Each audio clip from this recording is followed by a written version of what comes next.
வணக்கம்.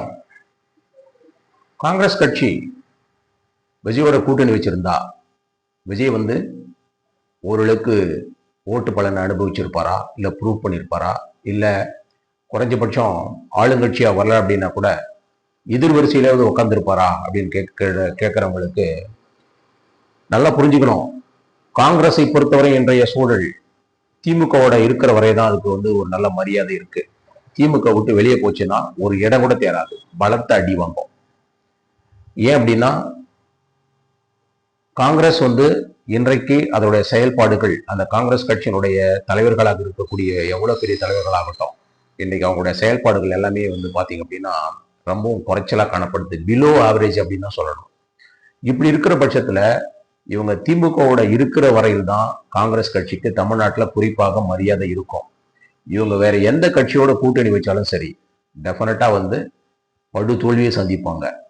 அடுத்தபடியா காங்கிரஸ் கட்சி விஜயோட சேர்ந்தா ஓரளவுக்கு ஓட்டு சதவீதம் கூடுமா அப்படின்ற மாதிரிலாம் கேள்விகள் வருது. நிச்சயமா கிடையாது. காங்கிரஸ் கட்சி அதோட டைம் நல்லா இருக்கு, அதனால அது கொஞ்சம் எஸ்கேப் ஆயிடுச்சு. டிஎம்கோட கூட்டணி வச்சு அதோட எஸ்கேப் ஆயிடுச்சு அப்படின்னு தான் பார்க்கப்படுது. அதர்வைஸ் விஜய்க்கு ஆல்ரெடி ஒரு 8% ஓட்டு வங்கி இருக்கு. அதுதான் அது ப்ரூவ் பண்ணோம். 7-8 வரும். காங்கிரஸோட சேரும்போது ஒரு 1%, 1.5% கூடும். அதிகபட்சமா 10%க்குள்ள வரதுக்கு வாய்ப்புகள் இருக்கு. ஒழிய இறந்த காரணத்தை கொண்டும் அது எதிர்வரிசையில் கூட இல்லை, பிலோ ஆவரேஜ் அப்படின்ற ஒரு நிலையை தான் அது தொடும். வெயிட் பண்ணி பாருங்க. நிச்சயமா நம்ம சொல்றதுதான் கண்டிப்பா பலிக்கும்.